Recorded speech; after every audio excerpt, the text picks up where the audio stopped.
Reading today from a book by the American jazz critic Nat Hentoff.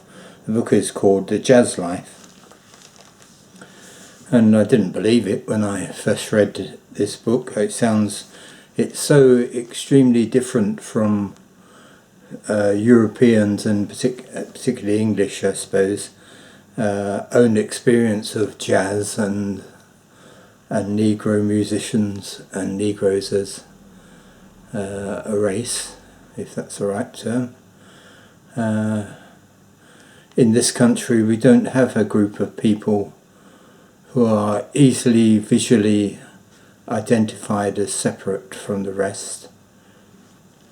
We all sort of merge together, even though you can tell us apart by the way we speak and so on. But visually we're not very different. But obviously in America, Negroes are visually very easy to identify, and having come from a slave background, they were still viewed as an underclass there. And they were also very poor, and where they lived wasn't very nice.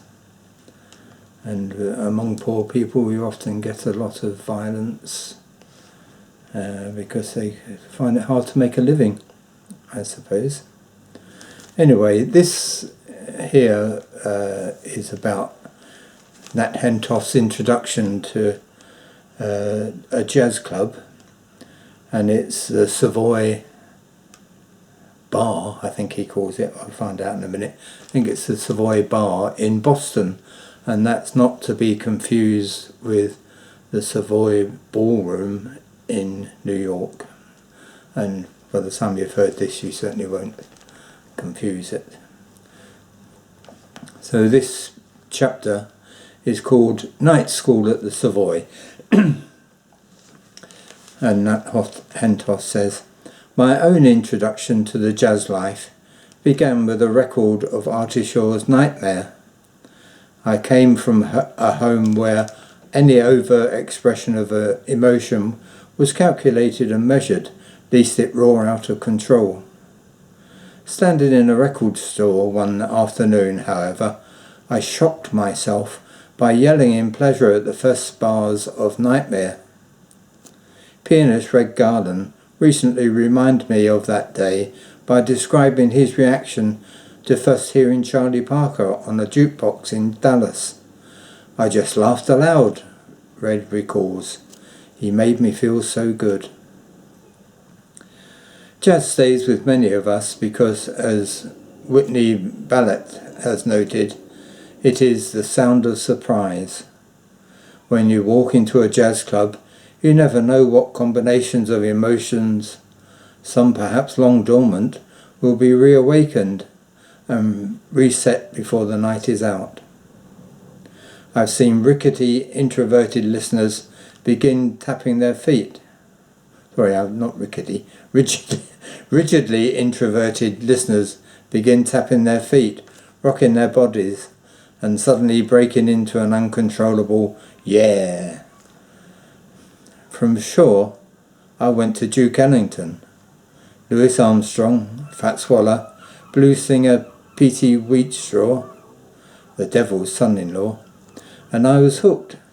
I knew how irretrievably lost I had become when at 13 I went to see Count Basie's stage show on the afternoon of one of the high holidays, and never made it to the synagogue at all.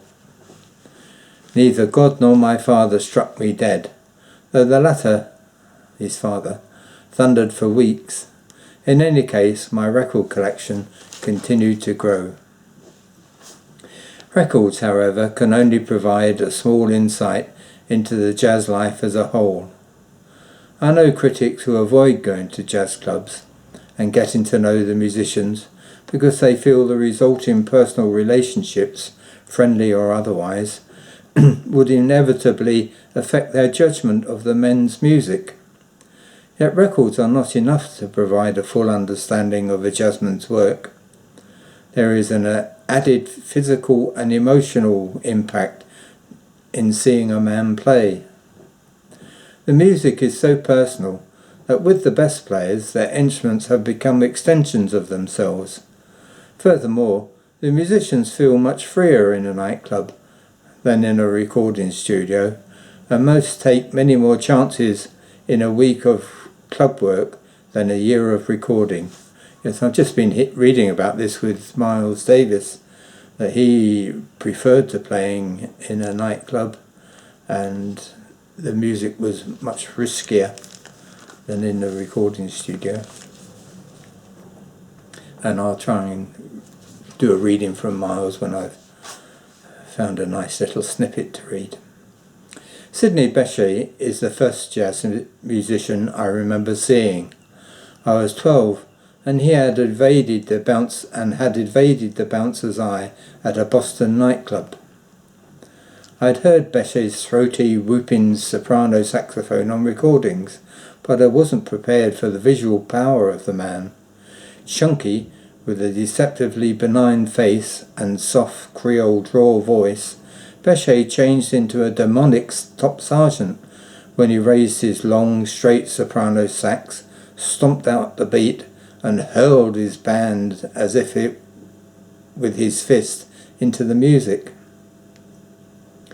My night school in jazz was the Savoy Cafe in Boston. I attended it for 13 years and left to go to New York as editor of Downbeat. Nearly all of my first impressions of the jazz life were from what I saw and heard at the Savoy, or from people I first met there.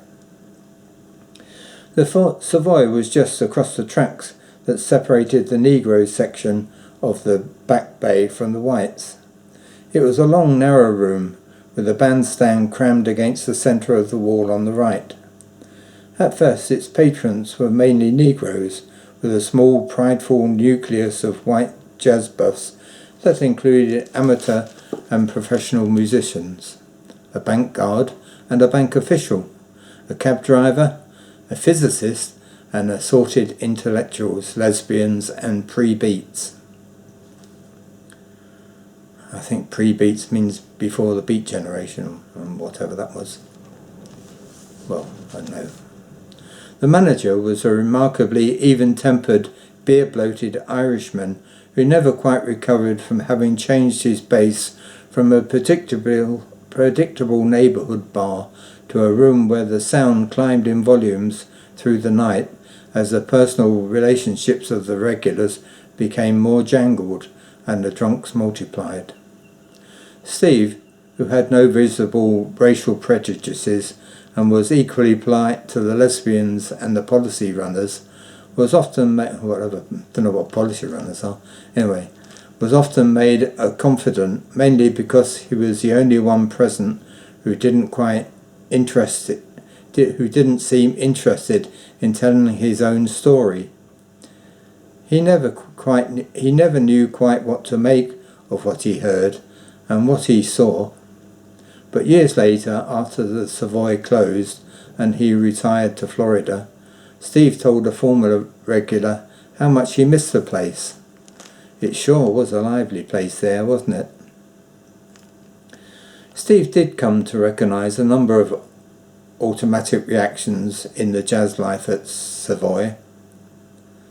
Negro trumpeter Frankie Newton, a tall gentleman, was standing at the bar when a white photographer pressed him for payment of a long-due bill. Newton sighed and gave him $2. The photographer, disappointed, grunted, "That's mighty white of you." Newton grabbed the man by the collar and lifted him until his eyes were on a level with Newton's.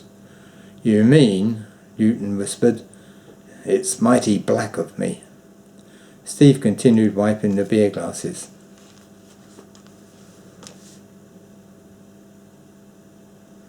Some months later, I was in trouble with a local Negro plainclothes detective because I was dating a Negro singer. Newton appointed himself our bodyguard. When we left the club after closing, Newton marched a block behind us. He was criticised by several Negroes on the block for volunteering this protection. "Hell," he answered, they're not hiding." From the bouncers, waiters and musicians, I heard through the years an anthology of Jim Crow in America. And I think Jim Crow means something like looking down on the blacks. A young, incisively intelligent trumpet player, Styx, was telling me one night of his boyhood in Florida. I had to have a pass after dark, just like in South Africa. Styx had a hospital day job that started at 9 in the morning, and from 8 at night until 1 the next morning, he worked under scale in a windowless clip joint downtown. The room was crushingly noisy, stifling and depressing. Actually, no music was required for what usually happened on the dance floor. From both jobs, Styx may have earned $70 a week, with which to support a wife and 2 children. He kept hoping for an opening in one of the bands that played the Savoy, but he wasn't a good enough musician. He wanted no other life than jazz, however, and kept practicing, although I couldn't imagine when he had the time. Styx worked his double shift for several years and eventually was elected treasurer of the Negro Musicians Local. Although more and more American Federation of Musician Locals throughout the country are being integrated, many remain separate and distinctly unequal. That was a side by Nat Hentoff. I lost track of Styx when I left Boston, but heard later that he had embezzled the local funds, and soon after, as my informant put it, he flipped. At the Savoy I learned, I think, to recognise the put-on. A Negro musician who was originally from New Orleans was cornered by one of those white record collectors, none of them were ever a Negro, who burned with a religious zeal, with a religious sense of mission.